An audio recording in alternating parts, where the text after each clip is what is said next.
ഭിന്നിപ്പിച്ചു ഭരിക്കുക എന്ന ഒറ്റ ലക്ഷ്യത്തോടു കൂടി മുന്നോട്ടു പോകുന്ന ബി.ജെ.പി.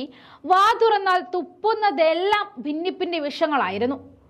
പരാതികൾ കുമിഞ്ഞുകൂടിയിട്ടും മൈൻഡ് ചെയ്യാതിരുന്ന തെരഞ്ഞെടുപ്പ് കമ്മീഷന് ഇപ്പോൾ വെളിവുണ്ടായതിൽ അത്ഭുതമില്ല. കാരണം എന്തേലും ചെയ്തെന്ന് കാണിക്കാമല്ലോ എന്ന് മാത്രം. ലോക്സഭാ തിരഞ്ഞെടുപ്പ് പ്രചാരണത്തിൽ സമൂഹത്തെ ഭിന്നിപ്പിക്കുന്ന പ്രസംഗങ്ങൾ അവസാനിപ്പിക്കണമെന്ന് ബി.ജെ.പിയോട് കേന്ദ്ര തെരഞ്ഞെടുപ്പ് കമ്മീഷൻ ആവശ്യപ്പെട്ടിട്ടുണ്ട്. പ്രധാനമന്ത്രി നരേന്ദ്രമോദി, അമിത്ഷാ, ആദിത്യനാഥ് തുടങ്ങിയ ബി.ജെ.പി. നേതാക്കൾ വ്യാപകമായി വിദ്വേഷ പ്രചാരണം നടത്തുന്നതിനെതിരായ പരാതികളിലായിരുന്നു പ്രതികരണം ഉണ്ടായത്. അവസാന 2 ഘട്ടത്തിലായി 115 മണ്ഡലത്തിൽ മാത്രം പോളിംഗ് ബാക്കിയുള്ളപ്പോഴായിരുന്നു തെരഞ്ഞെടുപ്പ് കമ്മീഷന്റെ നാവ് ഉയർന്നത്.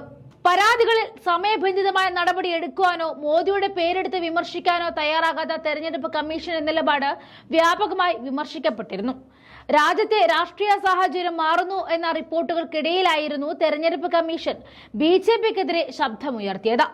മോദിയുടെ വിദ്വേഷ പ്രസംഗങ്ങൾക്കെതിരായ പരാതിയിൽ ബി.ജെ.പി. President JP. നദ്ദയോട് നേരത്തെ കമ്മീഷൻ വിശദീകരണം തേടിയിരുന്നു.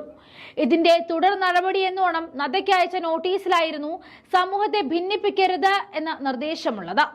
രാഹുൽ ഗാന്ധിയുടെ പ്രസംഗത്തിനെതിരെ പരാതിയിൽ കോൺഗ്രസ് അധ്യക്ഷൻ മല്ലിക അർജുൻ ഖാർഗെയ്ക്കും കമ്മീഷൻ നിർദ്ദേശം നൽകിയിട്ടുണ്ടായിരുന്നു. ഭരണഘടന ബി.ജെ.പി. ഇല്ലാതാക്കുമെന്ന പരാമർശം ഒഴിവാക്കണമെന്നാണ് കോൺഗ്രസിനോടുള്ള പ്രധാന നിർദ്ദേശം. അഗ്നിപഥ് റദ്ദാക്കുമെന്ന പരാമർശം പാടില്ല. തമിഴ്, കന്നഡ, മണിപ്പൂരി അടക്കമുള്ള ഭാഷകളിലെയും സംസ്കാരത്തെയും ബി.ജെ.പി. അപമാനിക്കുന്നുവെന്ന് പരാമർശിക്കരുത് എന്നും നിർദ്ദേശിച്ചിരുന്നു. ജാതി, മതം, സമുദായം, ഭാഷ എന്നിവയെ പ്രചാരണത്തിൽ ഉപയോഗിക്കരുതെന്നും ഇന്ത്യയുടെ സാമൂഹിക സാംസ്കാരിക പരിസ്ഥിതിക തിരഞ്ഞെടുപ്പിന് ഇരയാക്കരുതെന്നും താരപ്രചാരകരെ നിയന്ത്രിക്കണമെന്നും ബി.ജെ.പി. കോൺഗ്രസ് അധ്യക്ഷന്മാർക്ക് അയച്ച നിർദ്ദേശത്തിലുണ്ട്.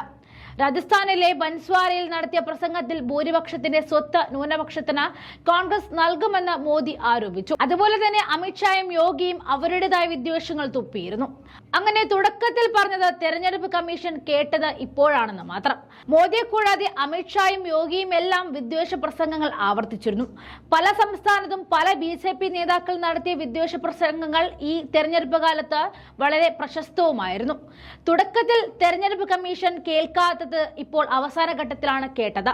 കതിരിന് വളം വയ്ക്കാതെ നെല്ലിന് വളം വെച്ചിട്ട് എന്ത് കാര്യം ആണ് ഉള്ളതെന്നാണ് ഇപ്പോഴത്തെ പ്രതിപക്ഷങ്ങളുടെയും ജനപക്ഷങ്ങളുടെയും സംശയം.